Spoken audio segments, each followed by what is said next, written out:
Welcome back to Basin Motorsports for another day here in the garage. So this week we're going to do another collaboration, which is going to be the second to the last of the series. And this week we're going to feature Matt from One Stop Pony Shop. Now Matt suffers the same thing that I do. Smaller garage, and he is in a remote location out in Connecticut where I'm out in Oregon. Separate ends of the country, but we both kind of are not really near anybody else to collaborate with. So this is a great opportunity for both of us because, well, we're in remote locations and we can do this via the web. So this week Matt is going to answer the same 15 questions that I came up with for our collaboration group this year. And the first question is, what is the first tool or tool set someone should buy when they get into cars? My answer to that is a socket set. Like a Craftsman. I'm a big Craftsman guy. Most of my stuff is all Craftsman. But just now, I've bought in socket sets and just put them all in here, and they're all over the place. And then every once in a while, I'll go and reorganize it. But a Craftsman or whatever, get a name brand socket set with a lifetime warranty. If you can't afford something like that, that's no big deal. Go to Harbor Freight. They have decent tools for a good price. But a socket set with like a 3/8 drive and then a 1/2 inch. You don't really need 1/2 inch until you start doing bigger things. But like just to get you started, 3/8 drive socket set is the way to go. You can do almost anything with that. You can do small jobs. You can do pretty much large jobs with it, but that'll get you through everything. And if you get standard and metric in one little kit, which you can even go to your local hardware store and pick those up, that's worth it. That'll get you started with any projects. So that's what I believe the first tool you should buy is. I will totally agree, and I think others have said the same thing, kind of like a socket set or maybe a multiple piece set that you can kind of tinker with a little bit on everything, but sockets are definitely one of the big things. And I will say my tool, a lot of times, my drawers and that, they probably end up looking the same way where everything's kind of chaotic. I generally know it goes, but not exactly the same organization, I guess. Could be better on my end. Alright, so question 2, with media heading out, seems like more and more all the time, where do you think media is going to be headed in the next 5 years? I don't know where the media's headed. I would say YouTube's a big thing. Like I don't have cable, so, and that's just my choice. I don't really watch TV, but I go and watch a bunch of things on YouTube, and I get a lot of information and knowledge from other YouTube videos. Because that's just, it's like research, but it's not. It's an enjoyable way to do research. And you can also get the video aspect to it versus like looking things up on a forum. But with magazines dying, it is what it is. All the ads are on the internet, like Instagram, Facebook. Those are the two biggest things. Twitter's kind of dead, I think. And I don't know what else is even out there. Snapchat, but that's not even worth that's just for, I believe, friends. I wouldn't really try to learn something from Snapchat. So I would say Instagram and Facebook and YouTube. Those are the three biggest things. And that's where the media is going to head once magazines die. Because that's where you get ads, and that's how people can advertise, and then that's where you can learn. And then, like, magazines also have things to buy in them. Nowadays, you can, like, I ordered half my stuff off Amazon Prime. It comes within 2 days, and it's here, so. Yeah, I think everybody else has said similar to that. Facebook, Instagram, YouTube, any of those I think are going to be big players. Probably in the next 5 years they'll stay popular enough. Question is, are they going to stay on the top, or will something else show up like Vero or something else? I think Twitter stayed decently popular. I don't stay on Twitter, so I'm not sure, but I would say anything else online or social media based with advertisers and that probably is going to get there. I think the ads though, I think the ads are going to start to be less addy, and I think they're going to be more smuggled into content in background and stuff like that. Stuff I call guerrilla marketing and guerrilla advertising. It's there, but you don't really see it, but your unconscious mind knows it's there. Okay, so question 3. What technology are you looking forward to the most in the future? iPhones have come such a long way that if I'm sitting, and like I'm trying to apply all this automotive-wise, but if I'm sitting here doing something and I need to know a thread type, or like I broke a bolt, need to know a thread type, or I don't know how to do something, or I want to see how other people have done it on that specific vehicle, 5 minutes with my phone in my pocket, I can find out exactly what I need to do. I don't think it can get any better than that. I'm sure phones are going to keep going through evolution to get better and better. I think based on that, you're probably right. Making things easier for the user, whether they need to look up like, you know, fastener threads or something like that, making it faster and easier to find is definitely the way to go for business and personal use. It's definitely the way to go. All right, so question 4, what is going to be your favorite tool that you're currently using in your garage? The Milwaukee M12 ratchet. This thing, it's not even the fact that it's being lazy, but it's the torque that that thing has, and just the amount of time, the amount of time that thing saves you on a job, especially when you're in a cold state like I am. I'm up in Connecticut, so in the wintertime, if I get stuck doing something outside because this is in here and it won't move, then that'll save me so much time just pulling out super long threaded bolts. It's so easy. Now granted, you can't get into every angle and corner with that, so you do have to have a regular ratchet on hand, but that is by far my favorite tool. I can totally understand the battery thing. I probably use more battery impact and everything else other than a torque wrench to lock things down properly. But I will say, if I have the choice, I'm going to grab a battery gun, especially, like you said, oil pan bolts, anything like that. Anything simple you can do really quick just saves a whole lot of time other than the click, click, click, click. You know, you can't beat that. All right, so moving on. What is going to be the dream build you would like to do in the future? My dream build, which I hope to do after this car, something simple. It's like a early 70s, 71s, 72 Maverick Grabber with like a 302 or even a 351 Windsor board and stroke, something nice. Just a nice clean, like this car is a budget car for me, so I want to make it like a really nice show car that still has a little bit of power in it. And I just always love the look to them, that they're just like a small little coupe, nice and lightweight, pretty aerodynamic for what they had in the 70s. I just love the way they look, so I've always wanted to do that.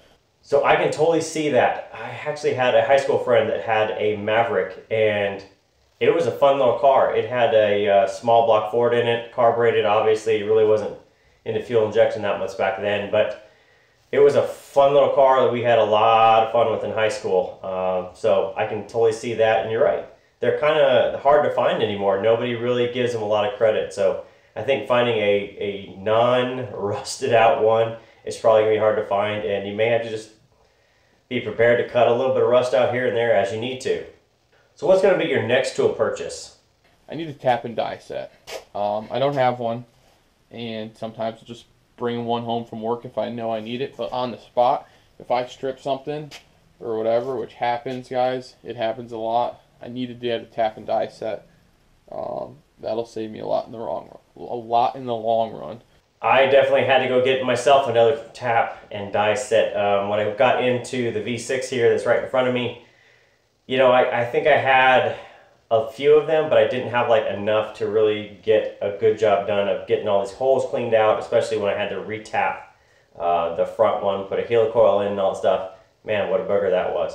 But I definitely agree, if you're going to kind of work on a lot of this older stuff, you need a tap and die set, just the way it is. Unfortunately, you're going to find bolts that are either banged up or need to be rethreaded, or like this, just to keep the holes cleaned out, you run a die through it or a tap through it and keep everything good.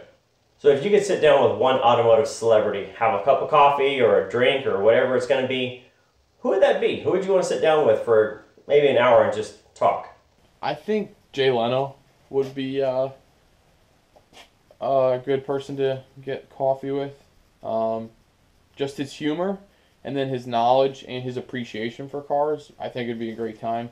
I think Jay Leno would be a very good one to have, just to kind of walk around. Now, hopefully you would meet him at his garage, go through building by building and just kind of pick out all the odd stuff he has sitting around and that. But that would be definitely a good time just to walk around and see all of his cars and just kind of pick his brain on what he's seen over the last 40 or so years he's been really kind of dealing with cars. Okay, so we're to one of our best questions of all, the barn find question. You are walking through a barn or abandoned building, you come across a car or a truck. Whoever owns the building says, it is yours, get it out of here. What do you really hope is sitting there? Hands down, a late 1960s.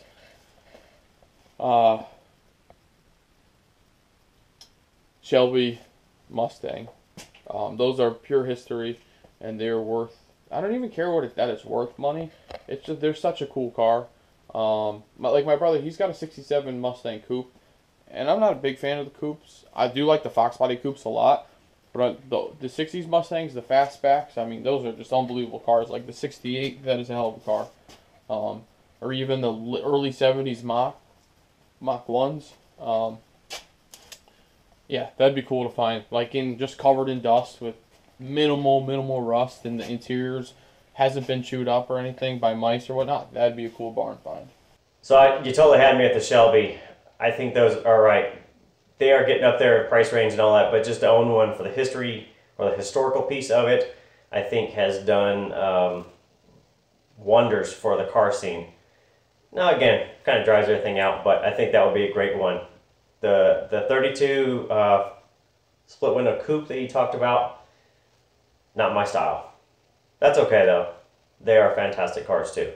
All right, so being that you're 24, as you just mentioned, maybe in the last 5 years you haven't noticed a lot of trends, but what do you think the worst one in the last 5 years has been? Hands down, electric cars.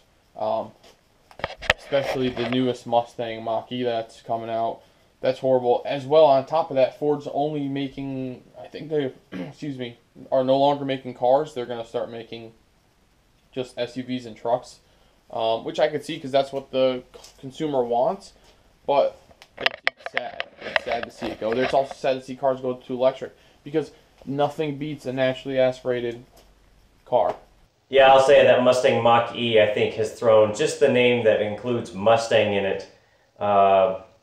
I get why Ford did it just for the heritage piece and kind of draw people in, but I think from those that are Mustang fans and those that are just muscle car fans probably feel like it's more like a slap in the face. Like, you know, you're doing it because you're trying to draw on the heritage of it and it just doesn't really fit. So, yeah, who knows? They just came out with the 14 equivalent 100 horsepower Cobra jet that runs 8s. And I still don't think that's going to make the Mustang Mach-E any less controversial, even having a Cobra jet that can do 8s with an electric vehicle. All right, so what do you think is going to be the next trend over the next 5 years? As I hate to say it again, electric cars. I guarantee it. With the environmentalists out there, electric cars are going to keep going. I'm sure they'll get more popular. So I guess that you could say I have the same answer for both questions on that. You know, lately I kind of feel like electric cars were the big thing, and I almost feel like they're not necessarily going to be the next big thing. Just because the batteries and the lithium itself is starting to dry up a little bit. You know, you've got a lot of new technology that are really pushing forward on lithium, and I think we're going to deplete that out, so they're going to have to come up with a different, more recyclable power situation than what you have now. You have batteries that are getting to that point where they're getting to the next life of it, and there's not going to be a new battery for it. So I agree. Could it be considered the worst? I think, you know, an electric car trying to take over from a historical, I guess, iconic car almost. You know, you don't see an electric Camaro SUV coming out. Thankfully, Chevy hasn't followed Ford on that or anybody else. But yeah, you know, electric cars I think are still going to be going forward. Will they be the always going to be or the future 100%? I doubt it. We're going to be doing gas stuff for a long time. Now, one of your previous answers, you had answered that the next kind of the thing going forward for media is going to be the big thing, right? Probably the big three: Facebook, Instagram, and YouTube. Speaking of YouTube, there are a lot of other creators out there. Who would you like to work with somewhere probably in later this year now that it's coming up on May already? I would have to say I would love to work with all the Foxbody guys. That's kind of my little niche. So I'm hoping to link up with Gearhead 704 in the future. I would love to meet Brutal at one of the events. It just sucks because we're so far apart with me and everybody else, essentially. Yeah. It'd be cool to hang out with Foxcast Media. Even House of Dula or Justin 91LX. It'd be cool to work with any of those guys. I'd be so down for it. Or 50 Tussin. He's funny. So, and just to be there, and even just be in their presence, and if I was there in their presence to watch a build, that'd be cool. Or even just turn wrenches. Or another guy, Rusty Box. If I could go up, he's probably 4 or 5 hours from me, but it's over the border. He's in Canada. But if I was up there, like if I just had to be up there for something, I'd totally swing by. So I think you hit most of the big guys out there, and you know, like me, you're challenged on location, so it's always tough to do. Sometimes you have to get creative like this, where you can work together, answering questions back and forth and that. Now you do have the Chocolate Fox coming up in Pennsylvania, which I know is not Connecticut, but hey, it's kind of close by, right? Northeast, so maybe get out there and hang out with some of the guys you mentioned there. Especially Rusty Box, because we just did him on the channel also for his 15 questions. Now I know everything's been kind of goofed up with the pandemic going on, so most events kind of are getting canceled and the future's kind of uncertain. But if you answered today, what would you want to do in 2020? Maybe you take the pandemic out, and what do you want to do in 2020? What events do you want to go to? Plans are right now to go to the Chocolate Fox show.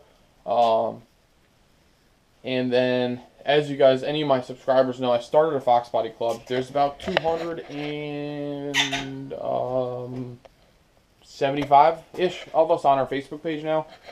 Just people local to Connecticut and a couple in the bordering states that come out to our events. We have a huge event coming up in July, which hopefully this coronavirus thing's out of the way. But July 19th, we have a local drive-in, a couple towns over. We're meeting up at. We're hoping to get like 600 cars out there. We have a lot of great sponsors: FI Tech, Wheelwood, Tiida, LMR, American Muscle. I mean, you name it. ARP, Autometer. I can keep going on. They all helped us out. I'm sorry if I didn't mention you. They all helped us out big time. And even hopefully Bill Tumas, who's the YouTube guy for CJ Pony Parts, hopefully he's going to swing out for that day. We have a lot of vendors coming out. We have some food trucks. We have some crafts and vendors like that.